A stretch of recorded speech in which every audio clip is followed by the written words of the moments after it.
Welcome, बहुत बहुत स्वागत है आपका सरकारी सिलेबस यूट्यूब चैनल पर। और अभी हम बात करेंगे एक बढ़िया भर्ती, जज की भर्ती आ रखी है, सिविल न्यायाधीश एवं न्यायिक मजिस्ट्रेट। तो एक नंबर की नौकरी है भैया। जज की इतनी बढ़िया नौकरी नहीं है कहीं, लेकिन देखिए अच्छी चीज़ पाने के लिए थोड़ी मेहनत भी आपको अच्छी करनी पड़ेगी बाकी लोगों की अपेक्षा। अगर आप अच्छी मेहनत करने के लिए तैयार हो तो आपको अच्छी नौकरी भी मिलेगी। देखिए जो भी है आपका ही बनाया हुआ, आज आप मेहनत करोगे तो कल आपको नौकरी मिलेगी। आज आप मूवी देखोगे, इधर उधर जाओगे, घूमोगे फिरोगे, तो आपको जो ना उसी तरह का कल आपका फ्यूचर रहेगा। ठीक है, तो आपको मेहनत करनी है तो आपके लिए एक बेहतरीन वैकेंसी, इसके बारे में हम बात करने वाले, डिटेल में चर्चा करेंगे। ज्ञान की बातें तो होती रहती हैं। देखिए ये जो भर्ती है, ये न्यायालय राजस्थान उच्च न्यायालय जोधपुर द्वारा ये वैकेंसी जारी की, सिविल न्यायाधीश की। ठीक है, आपका जो सैलरी बनेगी वो 77,840 रुपये, ये शुरुआत से ही आपको जो ना फिक्स टाइप की है। तो करीब 70-80 हज़ार, मान लो 80 हज़ार रुपये के आसपास आपको सैलरी मिलने वाली है। ठीक है, और ये प्रतियोगी परीक्षा के आधार पर आपकी नौकरी लगने वाली है। आपका प्री एग्जाम होगा, मेन एग्जाम होगा, इंटरव्यू होगा। प्री एग्जाम सिर्फ क्वालिफाइंग है और मेन एग्जाम आपका जो है ना उसके नंबर जुड़ेंगे और इंटरव्यू के नंबर जुड़ेंगे फाइनल मेरिट लिस्ट में। ठीक है, आगे उसकी भी हम बात करेंगे।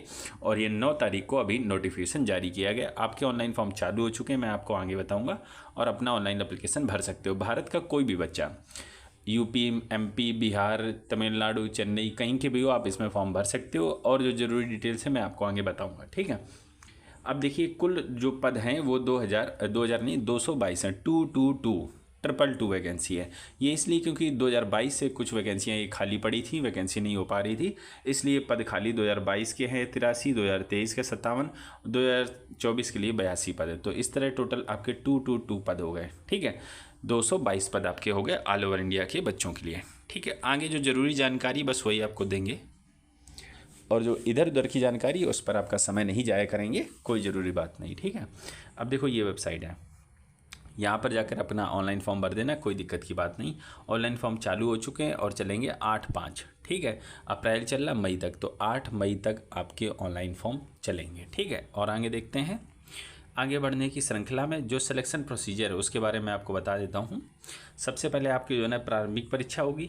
ठीक है, उसके बाद आपकी मुख्य परीक्षा होगी, और ये जो परीक्षा है ये जोधपुर एवं जयपुर में आयोजित किए जाने की संभावना है। ठीक है, तो इधर उधर मतलब कि देखो राजस्थान के बाहर तो होगी नहीं, लेकिन मोस्ट प्रोबेबली जयपुर या जोधपुर में ही आपकी रिटन एग्जाम, प्रारंभिक, मुख्य और इंटरव्यू कराए जाने की संभावना है। ठीक है, अब जो प्रारंभिक परीक्षा है बच्चों, वो आपकी कब होने वाली, देखिए कोर्ट का मामला है तो वैकेंसी में गड़बड़ झाला नहीं होगा, और ऐसा भी नहीं होगा कि ये वैकेंसी अब आ गई रुक जाए फिर ये चीज़ हो, फिर कहीं कुछ हो रहा है 2 साल बाद, ऐसा नहीं। देखिए कोर्ट का मैटर है, चीज़ें सही से होंगी, लोग डरते हैं। ठीक है, सब किसी अगर कुछ भी गड़बड़ करेगा तो न्यायाधीश धर लेगा और एक बार जो है ना सब चला जाएगा।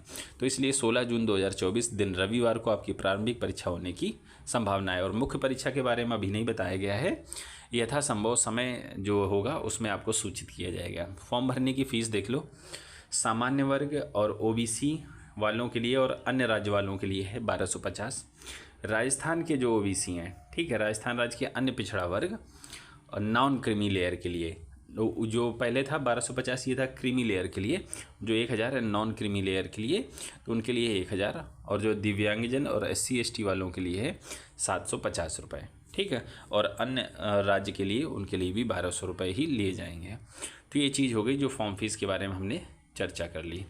अब पदों का विस्तृत वर्णन आप यहाँ से देख लो कि कैटेगरी वाइज कितना है।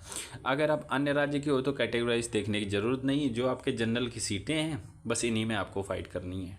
ठीक है, बात समझ गए आप। और बाकी जो कैटेगरी वाइज है ये सिर्फ राजस्थान के बच्चों के लिए है। आप इसमें देख सकते हो कि आपके लिए कितनी सीटें रिजर्व है। स्क्रीनशॉट आप वहीं से ले लीजिए वीडियो को पॉज करके। अगर हम सारा का बताएंगे तो काफ़ी ज़्यादा समय ज़ाया हो जाएगा, और हम और आप दोनों ही नहीं चाहेंगे कि आपका हम समय बेकार में कुछ लें। अब देखो न्यूनतम शैक्षिक योग्यता यहीं से देख लेते हैं। आपको सिर्फ और सिर्फ बैचलर ऑफ लॉ, मतलब कि जिसे LLB बोलते हो, LLB आपके पास में होना चाहिए। आप इसमें फॉर्म भर सकते हो, कोई दिक्कत की बात नहीं है, और कुछ नहीं मांगा गया है। ठीक है, और एक चीज़ और है इसमें, क्या है कि आपको हिंदी नॉलेज, लिखने का, पढ़ने का आपको आना चाहिए, और साथ ही साथ में आपको राजस्थान के कल्चर का भी आपको ज्ञान होना चाहिए। ये चीज़ ज़रूरी है, क्योंकि इंटरव्यू में ये लोग आपकी चेक कर लें, भले ही आपका इसका कोई एग्ज़ाम नहीं लगाया, कोई अलग से आपको कुछ नहीं लगाया, अगर आपको हिंदी नहीं आती है तो आप इसमें फॉर्म मत भरिएगा। ठीक, और राजस्थानी कल्चर तो मान लो आप 2-4 बार जाएंगे, चीज़ों को सीख जाएंगे, लेकिन एटलीस्ट आपको हिंदी आनी चाहिए, लिखनी पढ़नी। ठीक है, अब ये चीज़ हो गई। एक इम्पॉर्टेंट चीज़ यहाँ से और बता दूँ कि ऐसे बच्चे जो अभी अंतिम वर्ष में हैं, अंतिम वर्ष की सेमेस्टर में आपने एग्ज़ाम वगैरह दिए, आपका रिजल्ट नहीं आया, कोई दिक्कत की बात नहीं, आप इसमें फॉर्म भर सकते हो, ठीक है। जब भी लिखित परीक्षा होगी उसके पूर्व आपको जो है ना सर्टिफिकेट दिखाना होगा कि हाँ भाई हम ग्रेजुएट हैं, हम LLB की डिग्री रखते हैं। अगर अभी आप अपीयरिंग हो तो आप फॉर्म भर सकते हो, कोई दिक्कत की बात नहीं है। मेन जो आपका एग्ज़ाम होगा उसके पहले आपकी चाहिए होगी, ठीक है। और आगे देख लेते हैं। कहने का मतलब अब देख लेते हैं उम्र सीमा की बात करें तो कम से कम 21 और अधिकतम 40, ये कलर हमने बहुत इस्तेमाल कर लिया। आप बताओ कौन सा करें, येलो कर लेते हैं, ठीक है। तो 21 से 40 साल तक का कोई भी लड़का या लड़की भारत में रहने वाला इसमें फॉर्म भर सकता है। उम्र सीमा की जो गणना होगी वो 1 जनवरी 2025 से की जाएगी, ठीक। कुछ लोगों को छूट रहेगी, वो भी राजस्थान के जो रहने वाले हैं उनको 5 साल की छूट देखो किसको दी जा रही है, SC ST वालों को और अदर OBC वालों को दी जा रही है, ठीक है। तो 5 साल की छूट रहेगी और लड़कियों को भी 5 साल की यहाँ पर छूट दी जा रही। अदर बैकवर्ड क्लासेस में भी और इकोनॉमी वीकर सेक्शन वाले बच्चों को भी 5 साल की छूट यहाँ पर प्रदान की गई है। और जो पिछली हैंड के बच्चे हैं उनको भी 5 साल की छूट प्रदान की गई। ये छूट के बारे में हमने देख ली। देखिए PDF बड़ी उल्टा सीधा है, और उल्टा सीधा इसलिए क्योंकि इसको फ़ोटो कॉपी करके जो है ना लगा दिया गया है। PDF सही से इसमें अपलोड नहीं की गई, जीरोक्स कॉपी लगाई गई है, तो इसलिए थोड़ा सा गड़बड़ है। अब देख लेते हैं परीक्षा का स्कीम और पाठ्यक्रम किस तरह से आपकी जो है ना परीक्षा करवाई जाएगी। तो देखो सबसे पहले आपका क्या होगा, 2 स्टेज में आपकी परीक्षा होने वाली है, ठीक है। अब 2 स्टेज कौन कौन से, जैसा कि मैंने आपको पहले बताया था कि एक तो है प्री एग्ज़ाम, फिर दूसरा है मेन एग्ज़ाम, ठीक है। The marks obtain in the pre exam by the candidate declare qualified admission to the main examination with only. कहने का मतलब ये हुआ कि आपके जो प्री एग्ज़ाम में नंबर आए बस वो मेन एग्ज़ाम में जाने के लिए हैं, बस प्री एग्ज़ाम का वहीं से काम ख़त्म। अब जो मेन आपके मार्क्स चाहिए जो मेरिट लिस्ट में जुड़ेंगे वो मेंस के जुड़ेंगे और इंटरव्यू के जुड़ेंगे, जिसे आप फाइनल मेरिट लिस्ट बोलते हो, ठीक है। अब देखो मेन एग्जामिनेशन में टोटल 15 टाइम्स बच्चे जाएंगे। वैकेंसी कितनी है, 222, इसका 5 कर दो, मतलब 200 का 5 गुना कर दो करीब करीब, तो मतलब 1000 से प्लस बच्चे लिए जाएंगे। मैं छांट दीजिए, बाकी सबकी छटनी हो जाएगी, ठीक है। 1100-1200 बच्चे, बस 15 गुना बच्चे वैकेंसी के 222 × 5 बच्चे जो है ना लिए जाएंगे मेन एग्ज़ाम के लिए, ठीक है। ये चीज़ हो गई। अब थोड़ा सा और आगे देख लेते हैं। अब देखो एक चीज़ आप यहाँ से इम्पॉर्टेंट, आप थोड़ा सा ध्यान से देखिएगा। To qualify for the main exam the candidate of SC ST and physically handicapped minimum secure 40% marks in the pre examination. बाकी लोगों को मिनिमम 45 लेने, बाकी जो रिजर्व कैटेगरी बताई उनको 40% प्री एग्जाम में नंबर चाहिए, तभी आप मेरिट लिस्ट में जो है ना आ पाओगे, ठीक है। तो अब जितना अच्छा स्कोर कर सको उतना अच्छा आप स्कोर कर लीजिएगा, ठीक है। ये तो जो ज़रूरी चीज़ थी उसके बारे में हमने आपको बता दी, ठीक है। और थोड़ा सा आगे देख लेते हैं, आगे बढ़ने की श्रृंखला में द टोटल वैकेंसी इंटरव्यू, ये तो चीज़ें हो गई। और आगे देख लेते हैं। अब ये देखो इसके बारे में मैंने आपको पहले ही बता दिया है, ये भी आप देख लो। प्री एग्जामिनेशन, फिर मेन एग्जामिनेशन, फिर इंटरव्यू। देखिए जो आपका प्री है ये ऑब्जेक्टिव टाइप का होने वाला है, ठीक है। जो आपका प्री एग्जामिनेशन है ये ऑब्जेक्टिव टाइप का है, जो मेन एग्जामिनेशन उसमें आपको लिखना पड़ेगा, ठीक है। और जो इंटरव्यू वो तो मौखिक आपका होने वाला है। देखिए ऑब्जेक्टिव वाला है ये कंप्यूटर पर नहीं होगा, OMR पे होगा, मतलब कि आपको गोले काले करने होंगे, ठीक है। पेन पेपर मोड में आपका होने वाला है। अब देख लेते हैं थोड़ा सा प्री एग्ज़ाम की कुछ ज़रूरी और रोचक तत्व है, जैसे कि जो आपको एग्ज़ाम में काम आएंगे। देखिए जो रोचक तत्व हैं वो ऐसे हैं कि इसमें आपका जो ऑब्जेक्टिव टाइप का प्रश्न होने वाला है उसमें क्या है कि 70% जो वेटेज है वो आपका दिया जा रहा है सब्जेक्ट का। सब्जेक्ट का मतलब ला का मतलब जो आपने विधि का ज्ञान लिया है उसका 70% वेटेज है। बाकी 30% प्रश्न हिंदी एवं अंग्रेजी के जनरल ऑब्जेक्टिव टाइप की चीज़ें रहेंगी, मैं आपको सिलेबस में आगे बताऊँगा, ठीक है।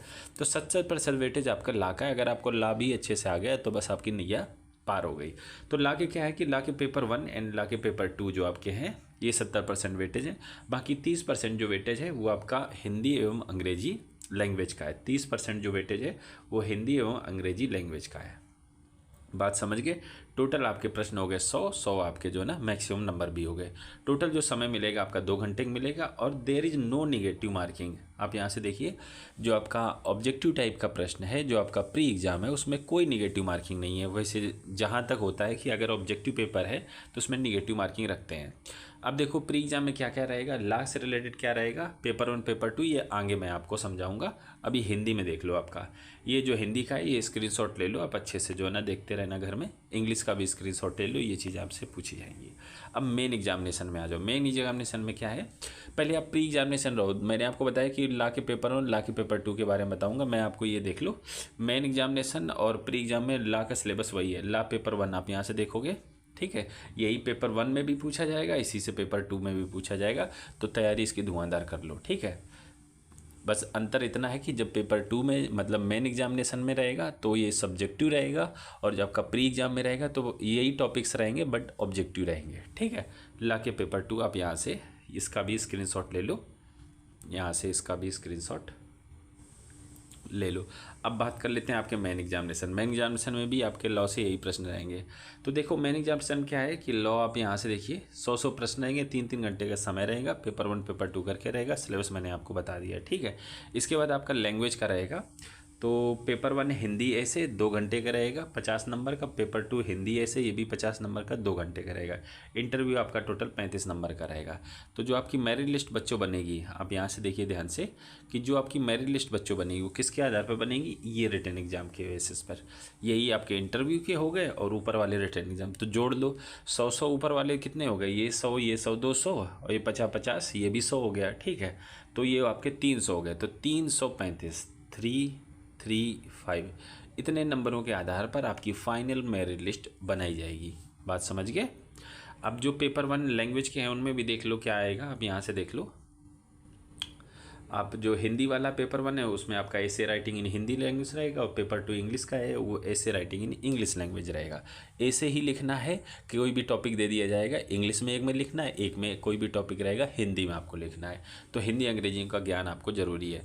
और इंटरव्यू आपका 35 नंबर का रहेगा। देखिए इंटरव्यू एक अच्छा इंटरव्यू होगा, कोई देखो बेकार की तो नौकरी है नहीं कि जो ना आपको चपरासी द्वारपाल या क्लर्क या कुछ और बना रहे हैं, भाई न्यायाधीश बना रहे हैं, तो मतलब कि रिस्पेक्टेड एंड रिस्पॉन्सिबल जॉब है, ठीक है। किसी के जीवन और मृत्यु का फैसला आप अपनी कलम चला के कर दोगे, तो भाई आपके पास में ज्ञान होना सबसे ज़्यादा ज़रूरी है। तो इंटरव्यू आसान नहीं होने वाला, अच्छा इंटरव्यू होने वाला है। वो देखेंगे कि हाँ भाई जजमेंटल की जो कंडीशंस हैं, कुछ क्वालिटीज़ होती है न्यायाधीश की, वो आपके अंतर्गत हैं कि नहीं, इन सब चीज़ों के बारे में आपने लॉ वगैरह में पढ़ा होगा। तो आप इसकी अधिक जानकारी के लिए आप जो है ना उन्हीं चैनलों को भी विजिट कर सकते हो, किस तरह का लॉ का इंटरव्यू होता है, क्योंकि हम तो जनरल इसमें वैकेंसी से रिलेटेड आपको बताते हैं। अगर वैकेंसी से रिलेटेड कुछ डाउट हो, main examination, pre examination, interview, negative marking, तो आप हमें कमेंट करके पूछ सकते हो। फिलहाल इस वीडियो में बस इतना ही रखना चाहेंगे। हम आपसे मिलते हैं बेजल्द अगले वीडियो में, तब तक के लिए वंदे मातरम।